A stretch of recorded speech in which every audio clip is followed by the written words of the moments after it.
गीता और भावी वर्ण व्यवस्था। जिस समय गीता की रचना हुई उस समय भारतीय समाज 4 वर्णों में विभक्त था। वर्ण व्यवस्था के फलस्वरूप भिन्न भिन्न जातियों के धर्म या काम जन्म सिद्ध माने जाते थे। समाज में ब्राह्मण, क्षत्रिय, वैश्य और शूद्र, इन 4 वर्णों के सिवाय और भी पाप योनि जातियां थीं। कुत्ते खाने वाले श्वपाक भी थे। गीता के अनुसार उस जमाने में जिस जाति के हिस्से में जो काम आया उसी को करना ठीक माना गया था। यही नहीं, गीता में यहाँ तक कह दिया गया है कि अपना कर्म छोड़कर दूसरे का धर्म स्वीकार करना बड़े भय की बात है। उससे समाज व्यवस्था को हानि पहुँचने की आशंका है। विचारणीय विषय है कि गीता के समय में समाज की व्यवस्था कैसी भी रही हो, पर क्या उसका आशय यह है कि देश और काल में चाहे जैसा परिवर्तन हो जाए वह प्राचीन व्यवस्था सदा अटल रहेगी? स्वयं गीता ने ऐसी बात की गारंटी नहीं दी है। गीता ने उपरोक्त व्यवस्था उस समय के लिए दी थी जबकि चारों वर्णों के व्यक्ति अपने धर्म का वास्तविक रूप में पालन करते थे। इतना ही नहीं, उस समय जो वर्ण जितना ऊंचा और सम्मान का पात्र माना जाता था उसका उत्तरदायित्व भी उतना ही अधिक था। ब्राह्मण अगर यदि अधिक आदर के पात्र माने जाते थे तो इंद्रिय सुख को भोगने का अधिकार भी उनको सबसे कम था। बाहर और भीतर की इंद्रियों को संयम में रखना उनका कर्तव्य माना गया था। गीता के समय के समाज का जितना वर्णन हमको मिलता है उसमें एक भी ब्राह्मण ऐसा नहीं मिलता जिसने दौलत इकट्ठी की हो या जो ऐश आराम की जिंदगी बिताता हो। क्षत्रिय जाति यद्यपि राजपद की अधिकारी थी पर उसको सदा अपनी जान हथेली पर लेकर रखना पड़ता था। उस समय हार जाने की बदनामी मरने से भी बुरी समझी जाती थी, इसलिए कोई क्षत्रिय रणभूमि में पीठ नहीं दिखा सकता था।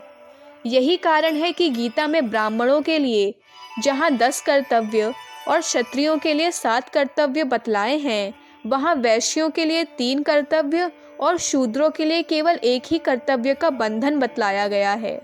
बंधन और सम्मान में कमी और बेशी इस प्रकार रखी जाती थी कि समाज व्यवस्था में किसी का पलड़ा भारी नहीं होने पाता था।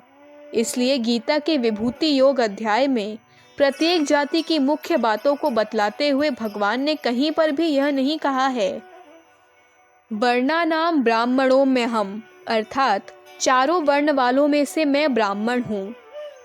आज उच्च जाति के कहलाने वाले लोग केवल सम्मान चाहते हैं और उत्तरदायित्व अथवा बंधन से दूर हटते हैं, पर ऐसा किस प्रकार संभव हो सकता है? आज ब्राह्मणों ने अपनी विद्या का, क्षत्रियों ने अपने बल का और वैश्यों ने अपने धन का उपयोग समाज हित के लिए करना छोड़ दिया है। आज सबसे बड़ी आवश्यकता यही है कि वास्तविक रूप से छोटे लोगों को भी समान अधिकार दें। जब तक हम न्याय और समता के सिद्धांत पर चलने नहीं लगेंगे तब तक उत्तम सामाजिक व्यवस्था की स्थापना हो सकना संभव नहीं। जब हम वर्तमान समय की अस्वाभाविक असमानता से छुटकारा पाकर प्रकृति के अनुकूल समानता के स्तर पर आ जाएंगे तब किसी भी व्यक्ति के लिए कर्म का निश्चय केवल इसी बात के आधार पर किया जाएगा कि उसकी स्वाभाविक प्रवृत्ति किस ओर है। ऐसा निर्णय प्रथम तो प्रत्येक अपने लिए ही स्वयं ही कर सकता है। यदि उसे कठिनाई हो तो अनुभवी गुरुजनों से भी सम्मति मिल सकती है। समाज में समानता की भावना पैदा हो जाने के कारण लोगों के मन में यह धारणा तो रहेगी नहीं कि कौन सा काम श्रेष्ठ है और कौन सा काम घटिया है।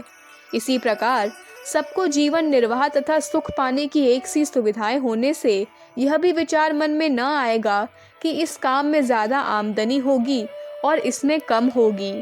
इस समय केवल एक यही बात विचारणीय रहेगी कि हम कौन सा काम अच्छी तरह से और योग्यता पूर्वक कर सकेंगे।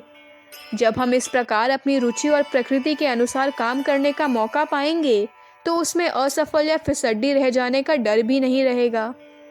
वर्तमान सामाजिक व्यवस्था में संशोधन करके नई व्यवस्था का निर्माण करने से पहले प्रत्येक कार्य को प्रतिष्ठ और आर्थिक समता की स्थिति का लाना अनिवार्य है।